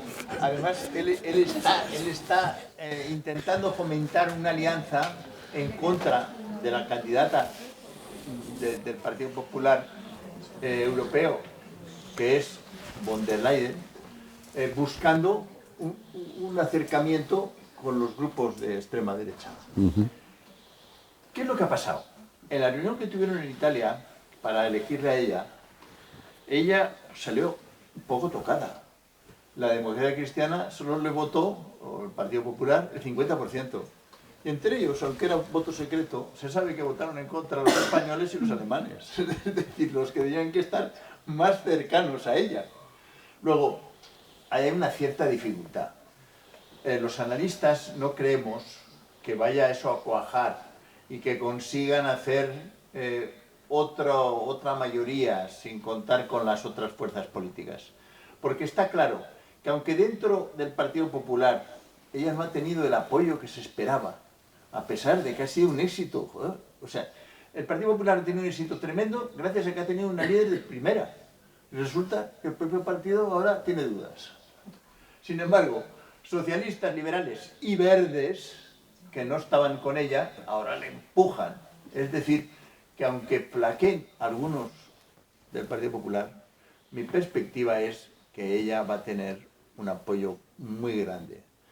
Y por parte del Consejo pasa lo mismo. Hay muy pocos países que ahora quedan fuera. Son 2 o 3. Especialmente Hungría y Polonia. Hungría y Italia. Pues se me cae todo. Hungría e Italia. Quiere decir que más allá de lo que opina nuestra prensa, que está muy confluenciada, yo no puedo hablar, es que yo soy vasco, no puedo hablar a medias. Hay que contar lo que está pasando. Pero además, en algunos periódicos que también a veces dudan, que no debían de dudar. Este es mi punto de vista. Mi punto de vista es que aunque un sector del Partido Popular Europeo le están poniendo dudas a la señora von der Leyen, que ha hecho una gestión inmejorable con el apoyo de las demás fuerzas políticas, resulta que ha tenido más apoyo en las otras fuerzas políticas que en la propia. Y por lo tanto yo creo que va a salir elegida con un gran apoyo y con una enorme legitimidad, porque va a votar más gente. Por lo tanto, creo que lo que hace falta es pasar del federalismo de facto al federalismo de jure. Y lo que le queda a la próxima legislatura es transformar nuestras normas comunitarias y nuestro derecho comunitario, que está en fase de cambio, que hay que reformar las instituciones, el toma de decisión, ampliar políticas, por un proyecto más federal, que es el que Europa y el mundo necesita. Paula. Sí, yo sí que diría, en relación con tu pregunta y después también conectándolo con lo que mencionaba Jan, yo creo que es verdad que en acción exterior yo tengo la sensación, tanto dentro del Consejo como entre los grupos parlamentarios del Parlamento Europeo, suele haber más consenso. O sea, las cuestiones de acción exterior suelen, al menos las sustantivas, puede que susciten más consenso del que nos pudiera parecer. Pero creo que cada uno vuelve a sus es que las ascuas a su... Molino. Bueno, el molino, las ascuas, la sardina... Me encanta esto. Volviendo a lo mío, por ejemplo, todas estas cuestiones, lo que es la posición material de la Unión en política exterior puede haber cierto consenso, pero no en las reformas institucionales que son necesarias para conseguirlo. Y esa posición que destacaba el profesor Aldecoa, esa división, se da también en este caso. Si no me equivoco, para la presentación, de hecho, del proyecto de reforma de los tratados del Parlamento Europeo, la mayoría no ha sido escandalosa, y de hecho, dentro de un grupo parlamentario concreto, más numerosos estaban divididos en cuanto a su presentación. O entre los grupos, quiero decir, los diputados por su nacionalidad, o si prefieren los Estados miembros dentro del Consejo, pues esta posibilidad de que todas las decisiones de la PESC, que es lo que está pidiendo el Parlamento en su proyecto de reforma, pasen de la unanimidad a la mayoría cualificada, pues tiene claros opositores, encabezados por Hungría, y luego ese llamado, ¿no?, grupo de amigos de la mayoría cualificada, que me ha hecho gracia la denominación. Pero creo que en eso también, por unirlo, ya mencionaba que el reto de la ampliación, ¿no? Y precisamente el Parlamento Europeo, en su proyecto de reforma de los tratados, vincula esa profundización con esa ampliación. Estamos en el debate eterno que ha vivido la Unión Europea entre tenemos que profundizar, debemos reformar los tratados para ser más eficaces, más operativos, para ser más democráticos, pero a la vez nos vamos a ampliar a más de 27 Estados miembros y cómo gestionarlo. Y además, pues eso, esa ampliación es imposible sin la profundización previa en algunos campos. Creo que, y por citar al profesor Aldecoa, porque creo que lo ha dicho ya en varias ocasiones y no sé, parece que no nos hemos hecho eco todavía, creo que el reto que tiene la próxima legislatura del Parlamento Europeo es la reforma de los tratados. El profesor Aldecoa ha insistido en, no sé si ustedes lo han visto en algún medio de comunicación en este país, que el Parlamento Europeo el 22 de noviembre de 2023 presentó un proyecto de revisión integral de los tratados para reformar la Unión Europea de manera bastante sustancial en muchísimos ámbitos, no solo, bueno, un pilar es la acción exterior, pero muchos otros. Lo remitió al Consejo, a la presidencia española del Consejo, y el Consejo Europeo de diciembre dijeron que bueno, que ya se vería, que antes de verano se diría algo. De hecho, en esa propuesta de reforma de los tratados, el Parlamento pide que cada vez que se remita una propuesta de reforma de los tratados, la remisión sea inmediata y sin deliberación al Consejo Europeo, para que no pase lo que está pasando, lo que ellos supongo que imaginaban que iba a pasar, ¿no?, que se iba a quedar ahí, iba a tener la propuesta sin que nadie le diera curso. Y creo que el Parlamento ahí en la acción exterior plantea cuestiones muy importantes, no solo plantea el crear una verdadera unión de defensa, una capacidad permanente de despliegue rápido bajo un mando de la Unión, un presupuesto específico de la Unión para la compra de armamento, para contratación pública en ese ámbito. También la denominación del alto representante a secretario de la Unión para Asuntos Exteriores y Política de Seguridad, que puede ser una cosa pequeña, pero bueno, pues como no funciona lo del ministro, pues igual secretario sí. No sé, creo que ahí hay muchísimas cuestiones que no se está hablando de ellas, o lo que yo les contaba al principio sobre estas medidas restrictivas, que todos los actos de la PES pasen a decidirse por mayoría cualificada y que sea la regla general, y siendo esa unanimidad una excepción, que se puedan... Es verdad que es problemático porque quieren mantener de alguna manera que un Estado pueda invocar sus motivos imperiosos de seguridad nacional pero ya no habría una abstención constructiva, sino que se remitiría la cuestión al Consejo Europeo. O sea, hay muchas cuestiones que están sobre la mesa en base a esa propuesta de reforma, y creo que el reto para mí, como jurista de Derecho Europeo que tiene el Parlamento Europeo en esta legislatura, es que ese proyecto de reforma, que probablemente sea demasiado ambicioso en muchos puntos, llegue a algún lugar. O sea, al menos hablemos de él, porque no La lo presidencia estamos belga haciendo. iba a haberlo hecho ahora en el Consejo último y no lo ha tocado tampoco. Es decir, que es un tema que cuesta trabajo, pero que lo has explicado muy bien. Buen profesor. Un amigo mío dice, no te preocupes tanto de la extrema derecha. El tema no es la extrema derecha, que habla mucho, digamos que provoca ruido. Si la democracia cristiana resiste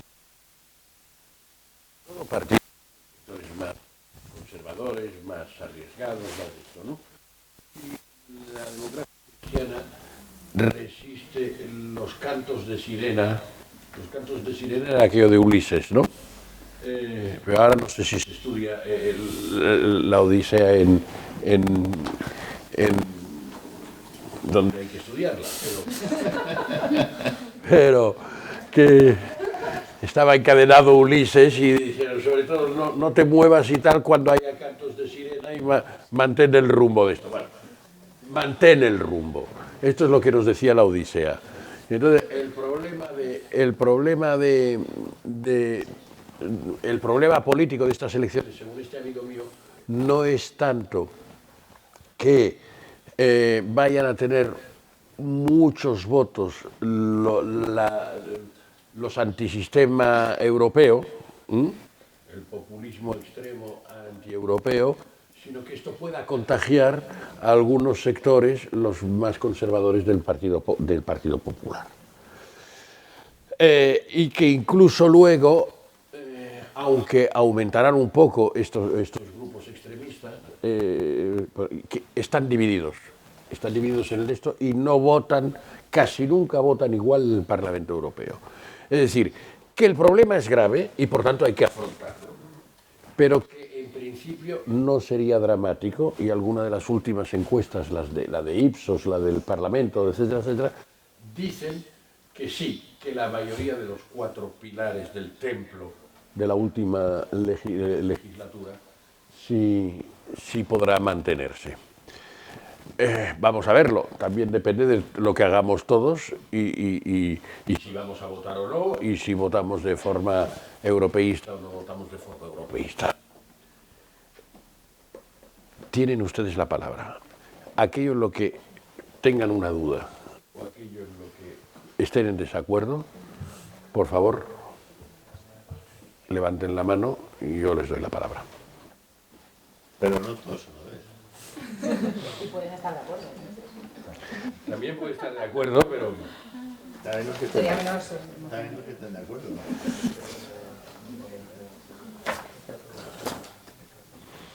a ver, por aquí había una conversación que nos gustaría compartir.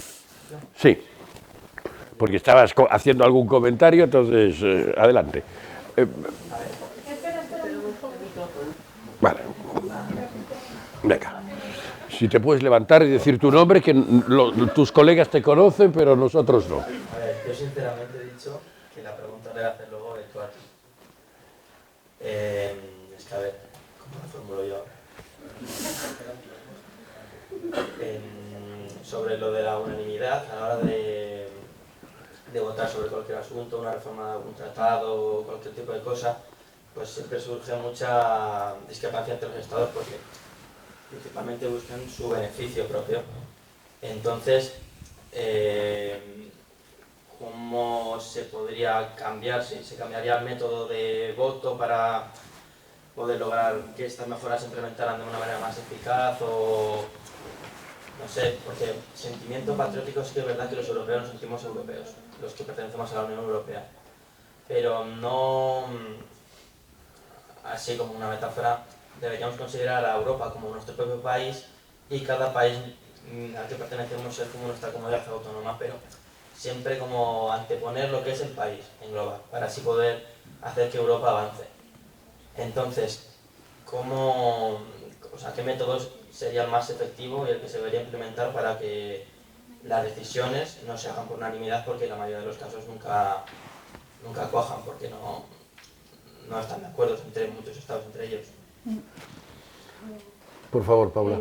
A ver, lo que se podría plantear, que es lo que plantea el Parlamento Europeo, es que se haga una reforma integral de los tratados. Entonces, el derecho europeo, el derecho originario, los tratados se reforman a través del artículo 48 del TUE, que genera pues, todo un proceso de reforma que podría implicar que se convoque una convención, que se esperaría que para una reforma de ese calado se convocara una convención donde la reforma no la van a hacer solo los representantes de los gobiernos, sino que también impliquen al Parlamento Europeo, a la Comisión, al Tribunal de Justicia si es que afecta a sus competencias, al Banco Central si hay cuestiones monetarias, a representantes también de los parlamentos nacionales. Lo que tratan es de dar mayor legitimidad democrática a esa reforma. Y que luego sean los gobiernos los que, con una recomendación, pues se pongan a discutir cómo concretan esa reforma en un nuevo tratado que reforma al anterior. Si se plantea, como pide el Parlamento Europeo, que haya una reforma global de los tratados en varias cuestiones, por ejemplo, que se incremente también las competencias en salud pública, que el COVID nos ha mostrado pues, que las competencias que ahora mismo tiene la Unión son limitadas, pues queremos más intervención europea en esa materia, pues se incluiría esa cuestión, o las reformas que yo les comentaba de la PESC, o cualquier otra, reformas. Pues el Parlamento Europeo quiere reformar muchísimas cosas, en particular aquellas que les den más poder al Parlamento. Pues tener derecho de iniciativa legislativa propio, o intervenir en políticas en las que ahora mismo no interviene. Bueno, pues si se hiciera esa reforma completa, pues bastaría con decir, bueno, pues en estos ámbitos pasamos de la unanimidad a la mayoría cualificada en el Consejo, que es lo que plantean. Es verdad que, ten en cuenta que ahora mismo la PESC se decide casi todo por unanimidad, el cambio es fuerte. Es decir, a partir de mañana, bueno, el proceso no es tan rápido como vamos a ver, no es unanimidad, es mayoría cualificada. Es verdad que se propone incluir esa red de soberanía, o sea, Sovereignty Safety Net, que parece revivir aquel compromiso de Luxemburgo de, bueno, pues si no estamos todos de acuerdo en que sea por mayoría cualificada y a alguno le va a costar, pues vamos a discutirlo en el Consejo Europeo, que viene a ser como, pues parece que la mayoría cualificada no va a ser aplicada. O sea, que es verdad que hay, el hecho de que pasemos a la mayoría cualificada no significa que las cosas vayan a ser súper fáciles, sino que nos vamos a encontrar con estados, y especialmente en acción exterior, y lo estamos viendo con los ejemplos que comentaban, que van a oponerse, que van a decir que la decisión en este caso pues es algo muy sensible para mi soberanía y no puede ser por unanimidad. Hay otras maneras. Es decir, ahora mismo se podría reformar los tratados solo para cambiar el método de votación del Consejo. No hacer esa reforma global que plantea el Parlamento, sino decir, bueno, cambiemos solo que las medidas restrictivas de sanción a Rusia, quedaría feo que en el tratado dijéramos que es solo para ellos, pero que las medidas restrictivas se adopten a partir de ahora por mayoría cualificada. Eso se podría hacer porque es una revisión simplificada que prevé el artículo 48.7, la llaman una pasarela que te permite pasar a la mayoría cualificada. Problema, esa reforma tan puntual requiere la unanimidad del Consejo Europeo. Entonces no se va a utilizar nunca.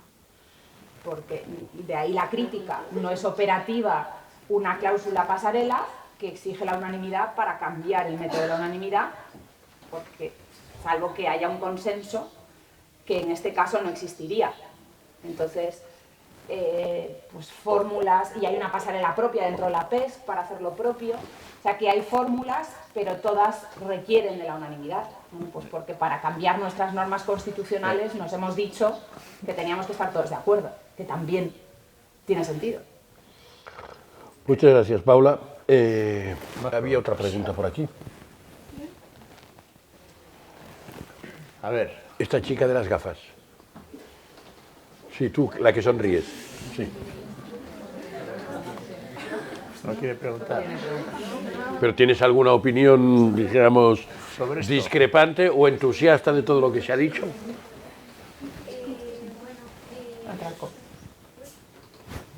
Es un atraco, sí. Bueno, yo tal vez sí. Yo tal vez sí querría pedir que os expandierais en temas tal vez un tanto más mediáticos, como puede ser cómo se discute el tema de inmigración irregular en Europa. ¿Sobre? Inmigración. Sí.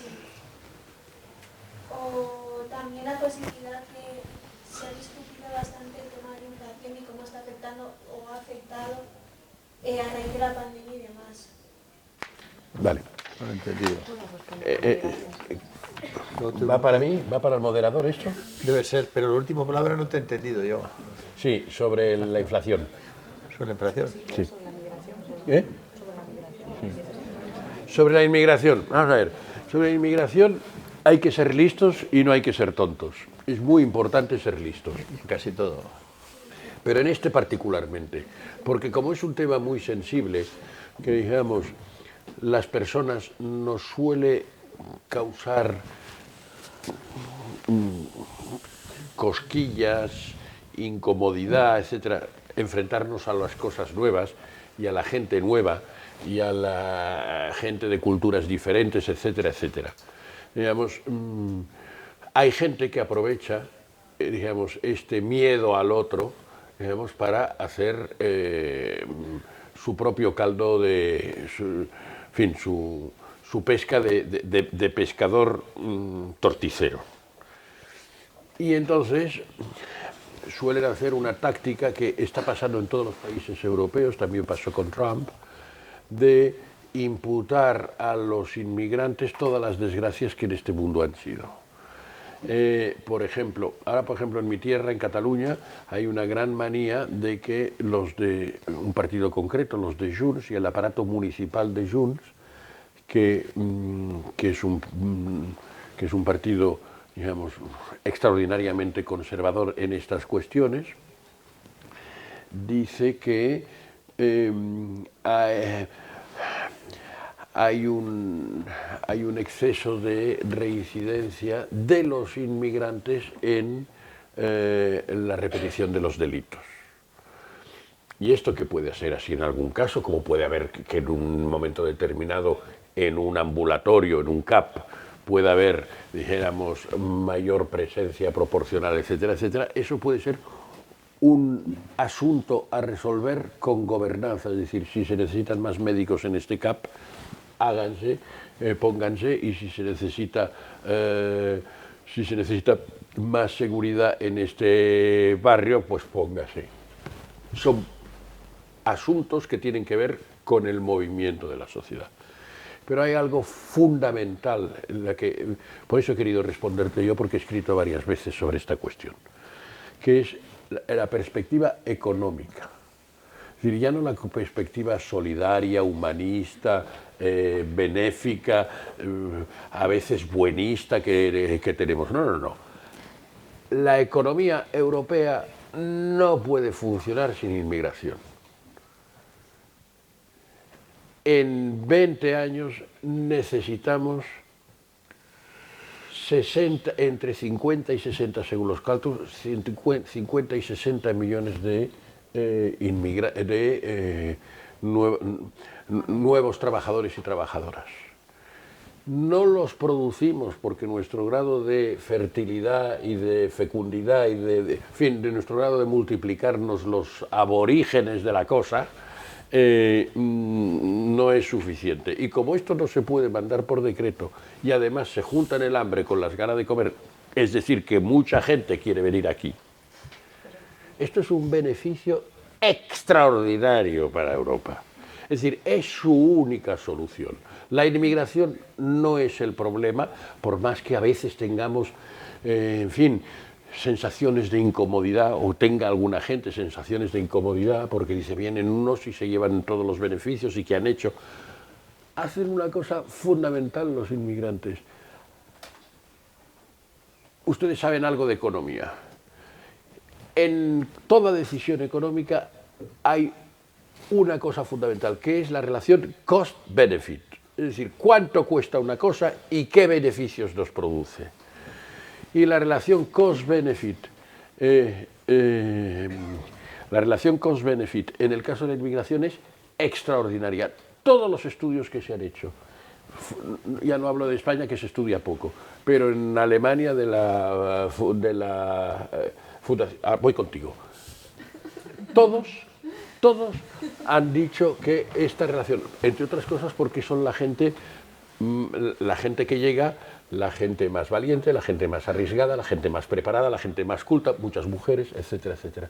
Y vienen con tanto entusiasmo que generan poco gasto de acogida en relación a lo que aportan al PIB. Es decir, desde un punto de vista de mero egoísmo económico europeo, eso es básico. Y está resuelto este problema.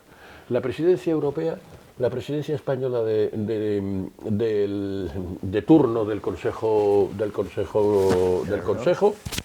en diciembre resolvió este asunto, un paquete de inmigración que es un paquete un poco más solidario, es decir, de compartir costes, estos costes que son pequeños en relación con el beneficio, pero que hay costes pues, de la recepción de la inmigración irregular, en este caso, que es lo que estábamos planteando, se van a compartir 5 reglamentos. Entonces, este tema está resuelto. Lo que no está resuelto es que haya alguien que en la campaña electoral, como hacen estos alcaldes de Junts, vaya a decir todos nuestros problemas es que nos destruyen la identidad europea, como si la identidad europea tuviera un color determinado en vez de ser la suma de todo el arcoíris de todos los colores. Entonces, hay razones no solo morales, humanistas, civilizatorias, religiosas, agnósticas en favor de la inmigración, sino que hay razones económicas. Y si hemos hecho un invento económico, no vayamos ahora a estropearlo por una cosa de este tipo. Perdona, Paula, que me he extendido. Yo solo un minuto, porque no me resisto, y además me permite no estar de acuerdo con el moderador en esto de que lo hemos resuelto. Porque es verdad, pues, lo que tú planteas es normativamente los grandes retos a los que se enfrenta la Unión.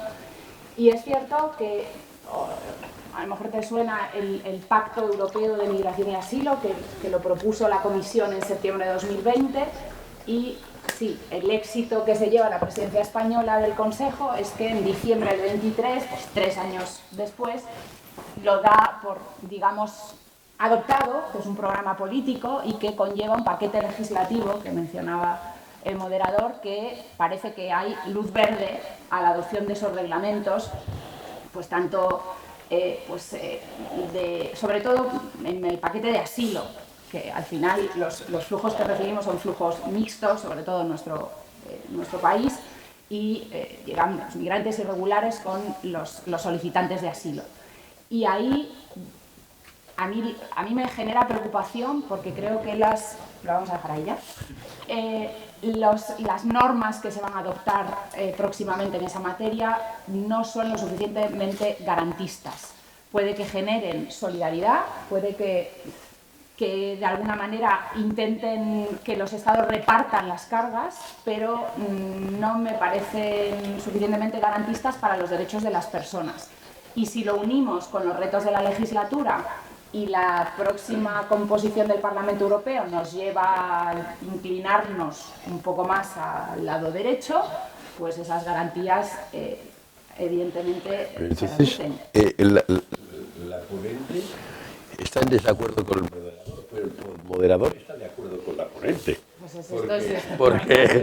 Porque yo estoy de acuerdo con todo lo que dice la profesora Andrade. Lo único que digo es que hemos resuelto, digamos, alguna de las asignaturas que teníamos pendientes. Sí, que nos y el dossier en sí mismo, que no cerrarlo. Eso es lo que quería subrayar. Creo que había alguna otra cuestión, pero no, si no me insisten, lo que sí me insiste es el horario, y aprovecho este uso de la palabra para reñir al moderador por, antes de que lo hagan mis colegas, ahora que nos tomaremos una cerveza, para que que no hable demasiado, y a todos ustedes muchas gracias por la atención. Tomás, director